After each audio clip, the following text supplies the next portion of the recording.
हे बच्चों, तो आपका स्वागत है एंड इस वीडियो में हम डिस्कस करने वाले हैं बायोसेवर्ट लॉ को। तो बायोसेवर्ट मूविंग चार्ज एंड मैग्नेटिज्म में काफी इंपॉर्टेंट टॉपिक है, तो आपको 2 मिनट मेरे साथ बने रहना है एंड इस वीडियो को बहुत अच्छे से एंड केयरफुली आपको देखना है। तो सबसे पहले देखिए, हमने यहाँ पर एक वायर लिया, जो वायर आपका एक्स वाई है, ओके।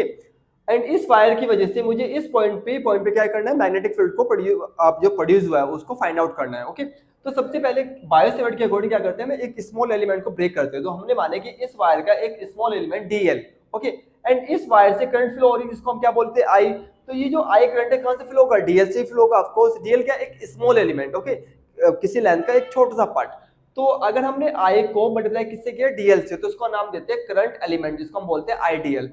तो इस आइडियल की वजह से, मतलब जो इस करंट एलिमेंट की वजह से पी पॉइंट पर हमने क्या निकाला, मैग्नेटिक फील्ड निकालना है, जो कि आपका आर डिस्टेंस पर है, ओके। ध्यान रखिएगा। और ध्यान देखिए, यहां से हमने डिस्टेंस खींचा आर।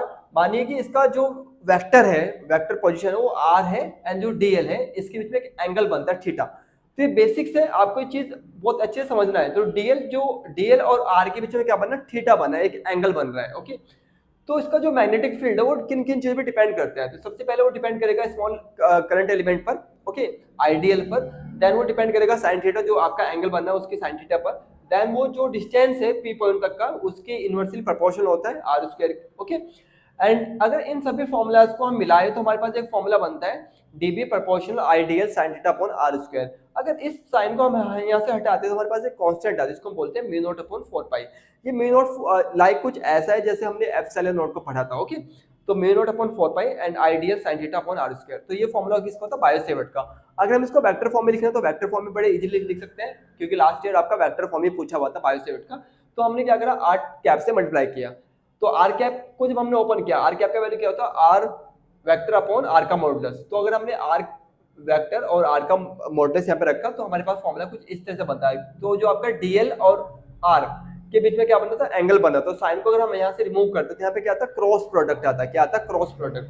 दैट्स मीन जो आपका बी है वो एक वेक्टर टर्म है, ओके। तो यहाँ पे देखिए हमारे पास, आपको पता है कि mu naught upon 4 pi is constant value, okay. तो इसका वैल्यू क्या, 10 की पावर -7, जिसको हम बोलते हैं टेस्ला मीटर पर एम्पियर, ओके।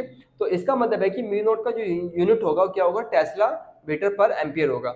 अगर हम इसका डायमेंशन निकालो, डायमेंशन क्या होगा, एम एल टी माइनस 1 ए माइनस 2, ओके। ये थोड़ा मैंने यहाँ पे सोल्व किया है, थोड़ा ब्रीफ, ओके। तो आप अपना देख सकते हैं या फिर आप डायरेक्टली याद कर सकते हैं, बिकॉज हमने केवल ये रिवीजन पर्पज से ये वीडियो बना रहे हैं, जिससे कि आपको बहुत इजीली अपना 2 मिनट या 3 मिनट के अंदर में टॉपिक को रिवाइज कर सके। तो इस वीडियो में नहीं, have a good day and good. अगर आप हमारे इंस्टाग्राम चैनल पर है तो उसको फॉलो कीजिए, और अपने जो फ्रेंड्स है जो 12th क्लास में, या आपके जो रिलेटिव्स है जो 12th क्लास में, आप उनके साथ शेयर कर सकते हैं।